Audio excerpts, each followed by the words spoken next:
So, of course, you know, John William King, his execution's coming up. Can you kind of backtrack just a little bit and walk me through that day? Oh, I don't think we have enough time to go through the whole day. I know that was one of the longest days of my life. We had just solved a whodunit murder, Jerry McQueen. We had just solved that a couple of days ago, and now we've got a body laying in the middle of the road that's dismembered, and it's pretty obvious that it's going to be another homicide. And Jasper Police Department and us put all of our resources together for the murder a week before. And of course, I called Harlan Alexander, the chief, and said, hey, I need the same resources. We got another murder.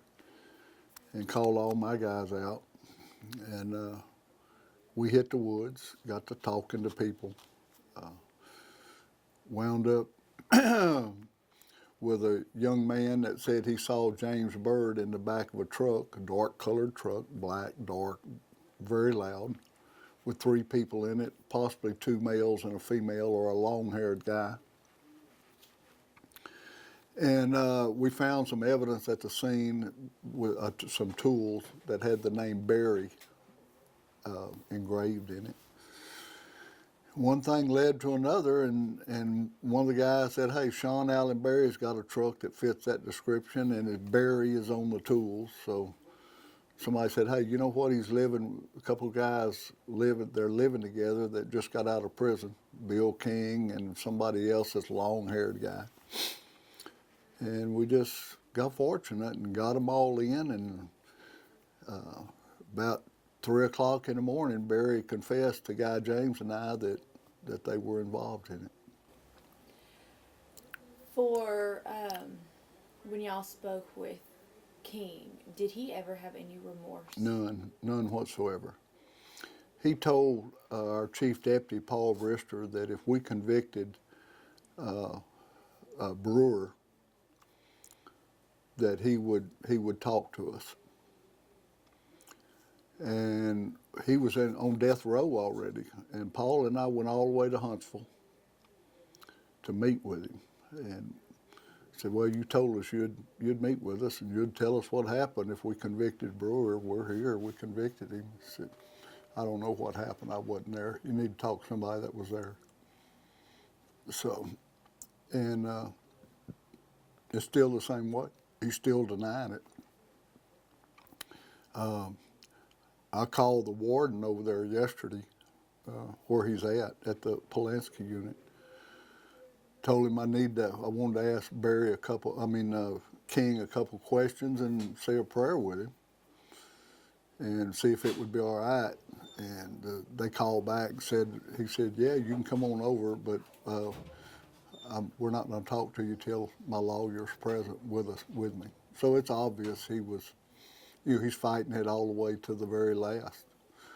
And he's the one, he was kind of the leader. You thought he would parade himself out as being, look what I did, I'm dying for what I believe, and yet he's fighting it to the very last day. So, shows. So you have no doubt in your mind whatsoever? Oh no, Guy James and I went over and talked to Brewer a couple of days before they executed him. And he told Guy James is a Catholic and doesn't believe in the death penalty.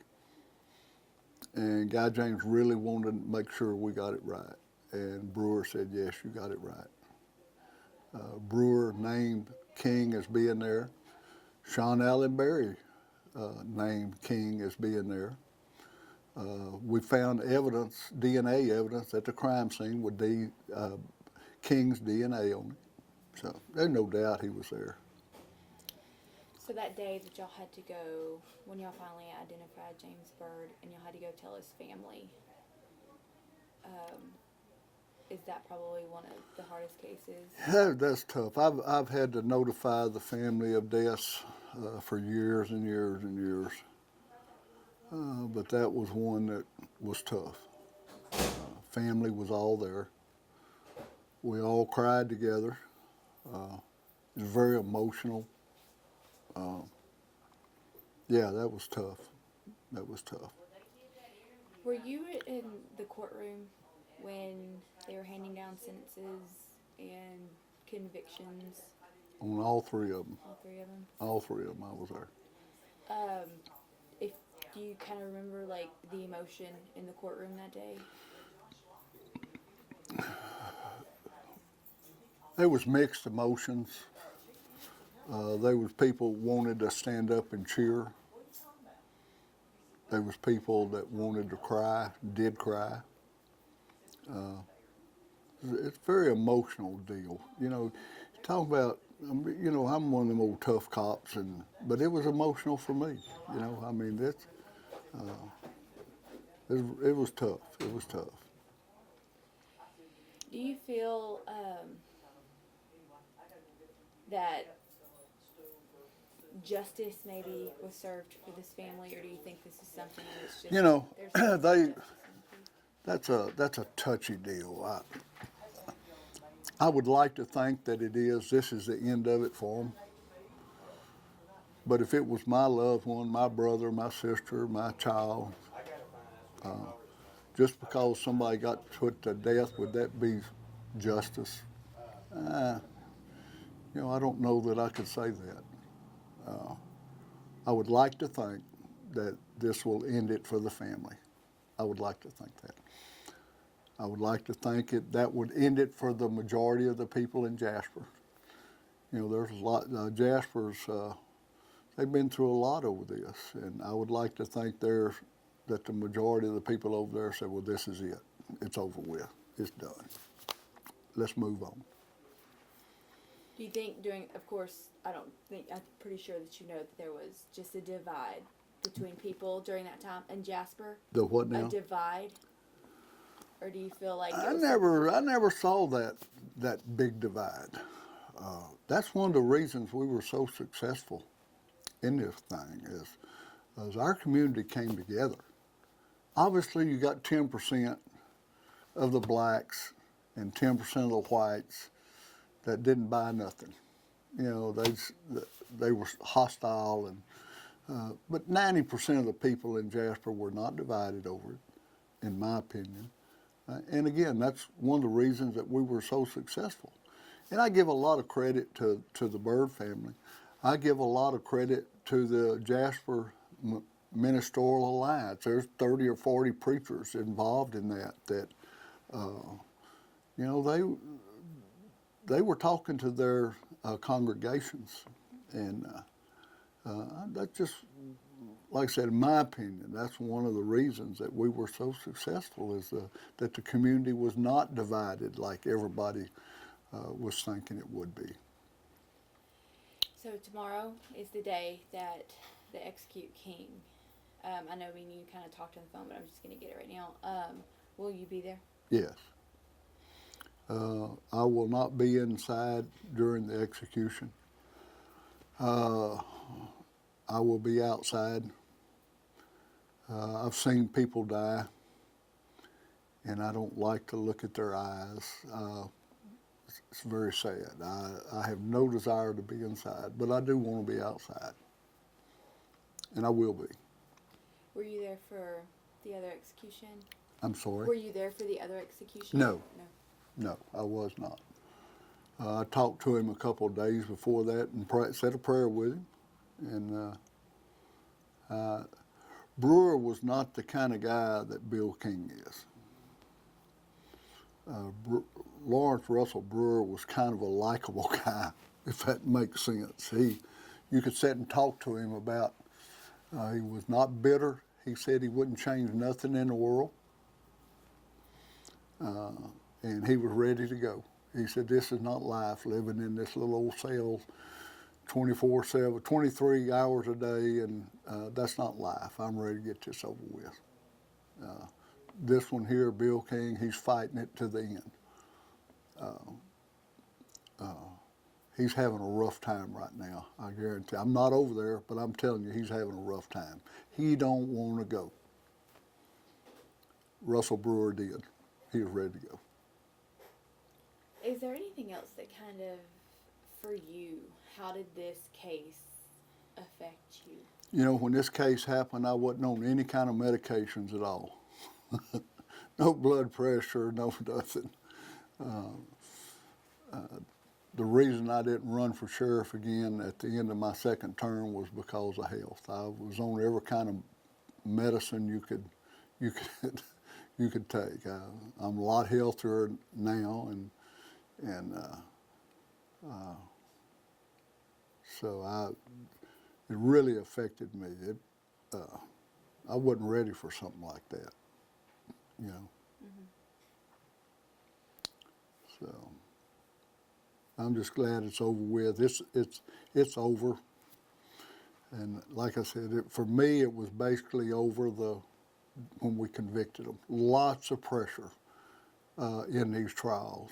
Lots of pressure on Guy James and I both. He felt the pressure also. So he's glad. I talked to him this morning. He's like me. He'll be ready to get this mess all gone. Yeah. So you're over here now as Newton County Sheriff. What kind of made you decide to come back? Well, I was asked to fill a position here as the chief of police and help them pick a chief.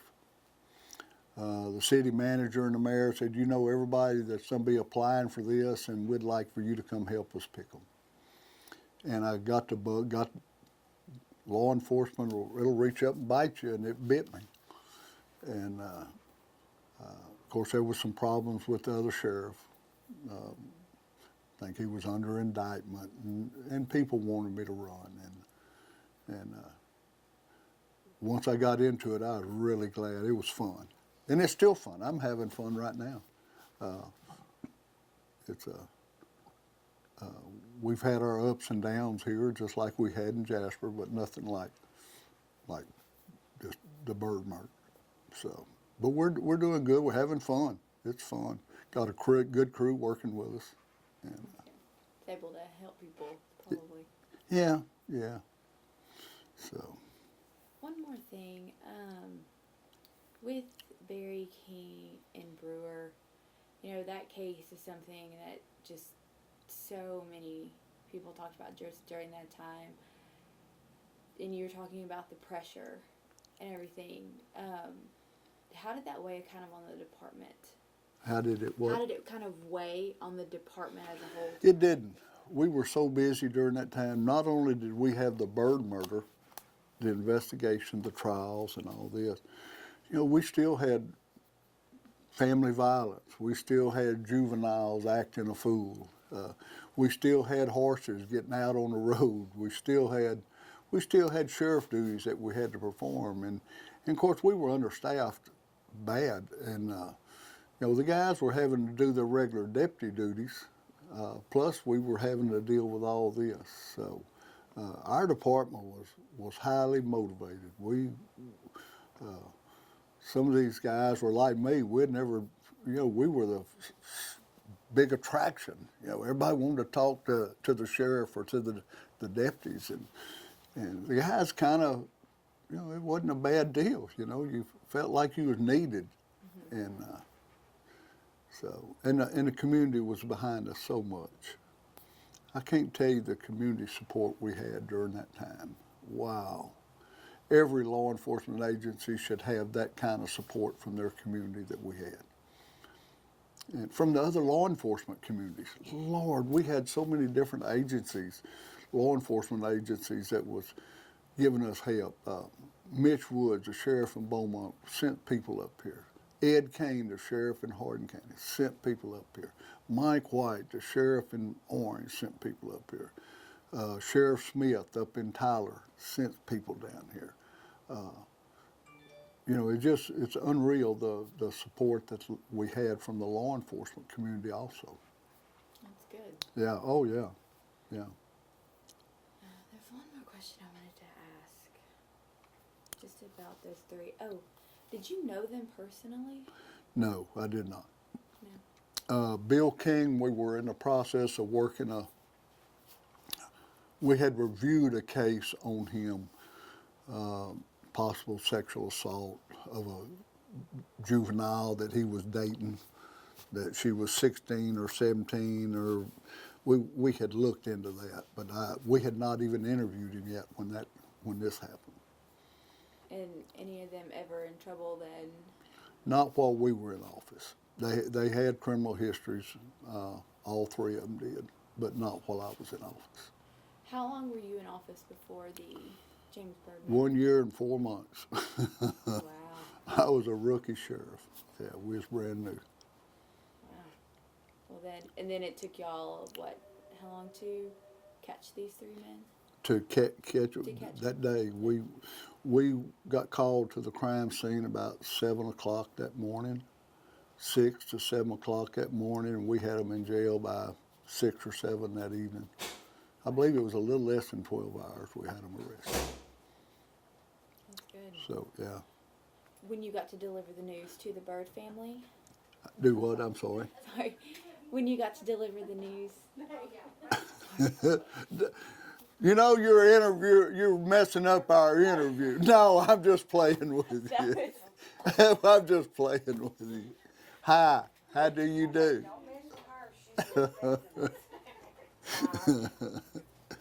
Okay, we better redo that question. Okay.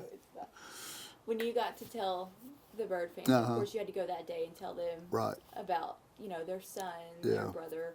When you got to go back also and tell them, hey, we've got people in custody. Yeah, we did do that. I told Mr. Byrd that we wouldn't quit till we got him. And he related that story to a lot of people, the media people even. And yes, we did go let him know we got him in custody.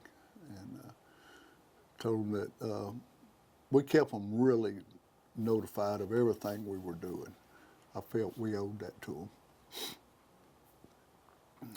And I know not all crimes you can do that, but this one we could. Yeah. And they kind of were, of course, grateful. Yeah, we were very close. You got to understand that. Like I said, those people had a lot to do with us winning this, and Jasper won. Mm-hmm. We did win. You can look at some other high-profile cases that those communities didn't win, but we did, and it was a community effort. A big whole bunch of us that was involved in winning that. So. Is there anything else that you would kind of like to add that maybe you haven't had a chance to express, and now that this? I wouldn't say the book is closing, but of course, this hard chapter of this is kind of coming to an end. Is there anything else that you would kind of like to say now that maybe you didn't get to say? Yeah, I would, and I dare you to put this on air this out, because nobody does. I've got a lot of credit given to me undeservingly involved in this case. Let me tell you this. The Jasper Police Department and the Jasper Sheriff's Office formed a team, and we did this investigation. We arrested these people. There's lots of people that deserve a lot of credit in this. We formed a team. Our district attorney formed a team with the U.S. Attorney's Office in Beaumont, Eastern District of Texas. They formed a team. We formed a team, and we were all one big team, including the community, and including the family, including the Ministerial Alliance. Every bit of this made this thing a success. It wasn't one person did anything more than a bunch of other people did. We all chipped in and did what we had to do to get it done, and we won. And I'm proud of that. So, but nobody ever puts that on the deal that it's a team effort. And I've said all along, the good Lord grabbed us by the hand and walked us through this. Wasn't none of us smart enough to do it by ourselves. Yeah. So. And then were you in there to interview John William King, or were you the one that interviewed John William King, or were you in there? Me and Guy James interviewed Sean Allen Berry. Berry's the one that broke down. My guys were interviewing him, and the police department. One of my guys and one of the police department, and me and my DA was watching it.